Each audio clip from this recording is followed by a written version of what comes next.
Hello friends, आपका मेरे channel पर स्वागत है। हम 4.1 हमारी कंप्लीट हो चुके हैं। उसमें हमने द्विघात समीकरण बनाना सीखा था। द्विघात समीकरण हमारी किस तरह की होती है, जिसमें आपकी x की घात जो क्या होती है वो 2 से शुरू होती है। ये कुछ इस तरह की होती है हमारी द्विघात समीकरण, जिसमें a जो है वो आपका क्या होता है, नॉट इक्वल टू 0 होता है। ठीक है, तो ये होती है आपकी द्विघात समीकरण। अब आगे नेक्स्ट एक्सरसाइज आपकी 4.2 में हमें क्या करना है, हमें समीकरण दी गई है बनी बनाई द्विघात समीकरण, और हमें क्या करना है, उसे सॉल्व करना है, और जो x की वैल्यू होगी वो हमें निकालनी है। तो उसे निकालने के आपके पास दो तरीके हैं, या तो आपको फैक्टर करने आने चाहिए, या फिर आपको एक फॉर्मूला याद होना चाहिए। अभी फॉर्मूला आपका नहीं है, फैक्टर ही है। फिर भी फॉर्मूला मैं आपको एक बार बता देती हूँ, ये आपका आगे आएगा।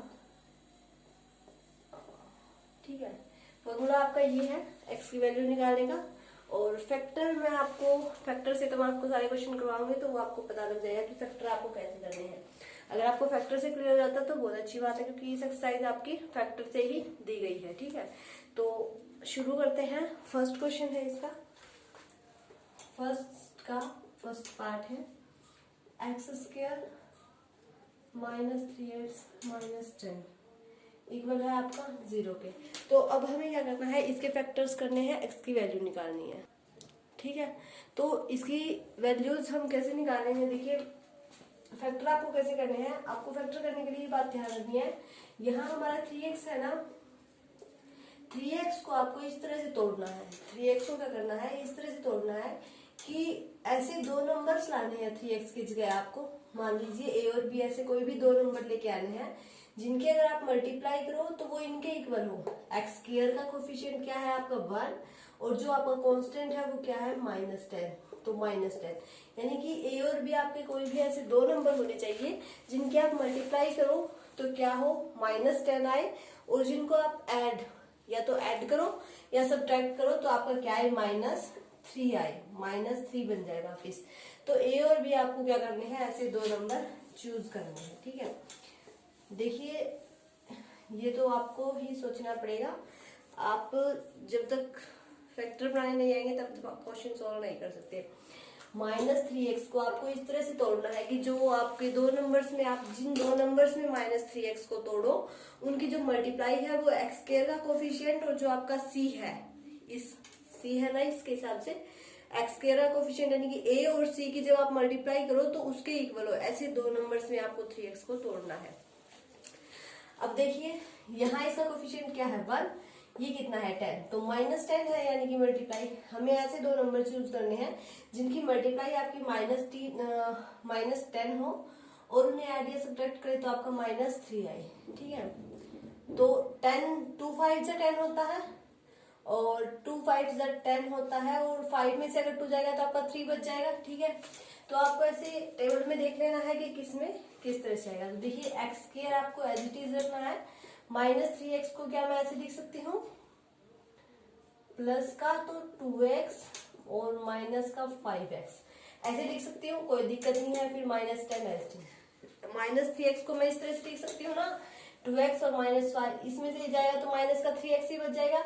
और देखिए इन दोनों की मल्टीप्लाई करेंगे तो 5 2 जा 10, माइनस का 10, तो माइनस के 10 भी इक्वल आ जाएगा। तो इस तरह से आपको नंबर क्या करना है, चूज करना है। नंबर चूज कर लिया, उसके बाद आपका नेक्स्ट स्टेप क्या होगा, इस तरह से आपको क्या करना है, कॉमन आउट निकालना है। इन दोनों में से आप कॉमन निकालेंगे तो x यहाँ हो जाएगा आपका x +2, यहाँ से आप -5 निकालोगे तो x +2 = 0। ठीक है, अब ये देखिए ये दोनों आपके सेम बन गए। अब एक बात ध्यान रखना है, अगर आपने फैक्टर सही किए हैं तो ये दो टर्म्स आपकी क्या बनेंगी, सेम बनेंगी। ठीक है, प्लस माइनस भी चेंज नहीं होगा। तो अब इसमें से फिर से कॉमन निकाल लेते हैं, x +2 आपका कॉमन आ जाएगा, और एक हो जाएगा x -5। तो इन दोनों के इक्वल में 0 रख देते हैं, माइनस, तो x की वैल्यू आपकी क्या आ जाएगी, -2 और 5। तो ये होते हैं आपके फैक्टर्स से x की वैल्यू निकालना। क्लियर हुआ क्वेश्चन या नहीं हुआ? तो इसी तरह से आपको सारे क्वेश्चन करने हैं। जैसे देखिए नेक्स्ट क्वेश्चन दिया गया है आपका, आप एक दो बार ट्राई करेंगे आपको आ जाएगा, कोई दिक्कत नहीं है। अब इनकी मल्टीप्लाई देखिए, 6 2 जा 12, 6 2 जा 12, मल्टीप्लाई 12 आनी चाहिए, और वैसे क्या आना चाहिए आपका 1 आना चाहिए प्लस का। तो इसे हम कैसे कर सकते हैं, 2x², इसे मैं तोड़ देती हूँ, प्लस 4x माइनस 3x। कोई दिक्कत नहीं है, 4 में से 3 जाएगा तो आपका प्लस का x बच जाएगा, और 4 3 जा 12। तो इसी तरह से आपको भी सोचना पड़ेगा, ठीक है। इन दोनों में से कॉमन निकालते हैं 2x, यहाँ बच जाएगा x प्लस 2, माइनस 3 कॉमन निकालते हैं x प्लस 2।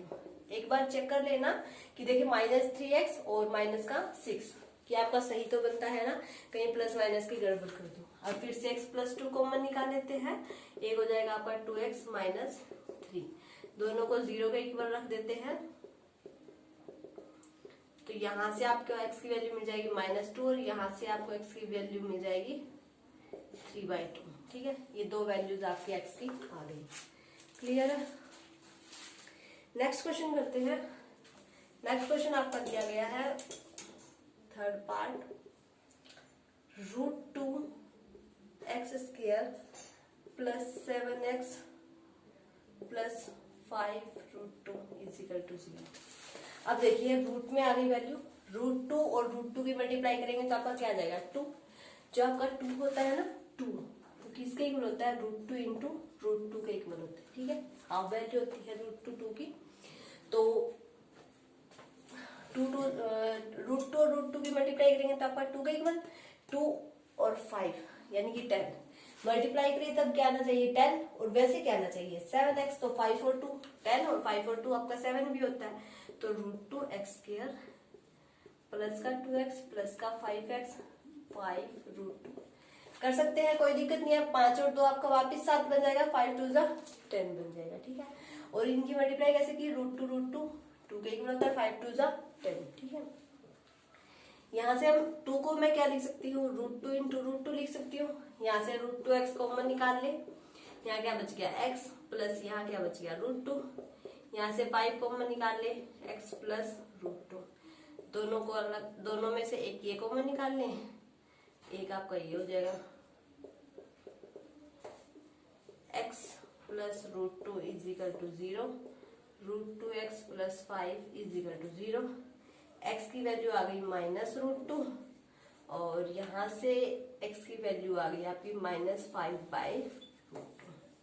तो ये दो वैल्यूज आपकी x से आ गई। तो अगर रूट का भी दिया हो तो इतना मुश्किल क्वेश्चन नहीं होगा, एक बार आप ट्राई जरूर कीजिएगा, ठीक है। नेक्स्ट पार्ट करते हैं, फोर्थ पार्ट। फोर्थ पार्ट में आपका दिया गया है 2x² माइनस x प्लस 1/8 = 0। तो पहले बाय में है तो इसे अच्छे से सोल्व कर लो। 8 का एलसीएम ले लो, 8 दूनी 16, 8x प्लस 1, ये 8 यहाँ जाएगा तो 0 बन जाएगा, आपकी समीकरण ये बन गई। अब देखिए मल्टीप्लाई करें तब 16 आना चाहिए, और वैसे 8x आना चाहिए। तो देखिए फैक्टर तो आपको सोचना ही पड़ेंगे, अभी में तो मैं कुछ नहीं कर सकती, ठीक है। 4 और 4 आपका माइनस का 8 हो जाएगा, और 4 4 जा 16, ठीक है। तो यहाँ से अब हम 4x को हम निकाल लेते हैं, यहाँ क्या बच गया 4x माइनस 1, और यहाँ से हम -1 कॉमन निकाल लेते हैं तो 4x माइनस 1, माइनस का 4x प्लस का 1, ठीक है। ये आपका सेम है, 4x minus 1 4x minus 1 = 0, 4x minus 1 = 0, 4x minus 1 = 0, 4x = 1, x = 1/4, 4x = 1, x = 1/4। x की वैल्यू आपकी क्या निकल गई, सेम, दोनों की क्या आ गई 1/4। तो इस तरह से आप x की वैल्यू सोल्व कर सकते हैं। नेक्स्ट देखिए फिफ्थ क्वेश्चन आपको सारे ऐसे ही करने हैं, बस आपको एक बार फैक्टर पता लगने लग जाएंगे, उसके बाद आपको किसी तरह कोई दिक्कत नहीं होगी। नेक्स्ट और लास्ट क्वेश्चन कह सकते हैं इसे हम फर्स्ट पार्ट का। तो इसमें देखिए आपका फैक्टर 100 बन जा 100, मतलब मल्टीप्लाई करें तब तो 100 आना चाहिए, और तब इसको आइडिया से फैक्टर करें तो आपका 20 आना चाहिए। तो 10 10 जा 100 होता है, और 10 10 आपका 20 भी होता है। तो इस तरह से इसे हम यूं लिख सकते हैं, माइनस का 10x और माइनस का 10x। मतलब मेन फोकस आपका क्या इस टर्म पर होना चाहिए कि इस टर्म को आपको ऐसे किन दो टुकड़ों में तोड़ना है जिससे आपका क्वेश्चन सोल्व हो जाए। तो मतलब मेन फोकस आपका इसी टर्म पर होना चाहिए। बस सोचने वाली बात इस क्वेश्चन में एक ही है, उसके बाद तो क्वेश्चन आपका अपने आप ही सोल्व हो जाएगा। यहाँ से 10x कॉमन निकाल लेते हैं तो यहाँ क्या बच जाएगा x 10x माइनस 1, और यहाँ से -1 कॉमन निकाल लेते हैं तो 10x माइनस 1 ही निकालना पड़ेगा, तभी ये जो प्लस का हो जाएगा ये माइनस का हो जाएगा। ठीक है, दोनों सेम हो गए तो 10x माइनस 1 और 10x माइनस 1 दोनों को 0 के इक्वल रख दे। यहाँ से आ जाएगा आपका 10x x की वैल्यू 1/10,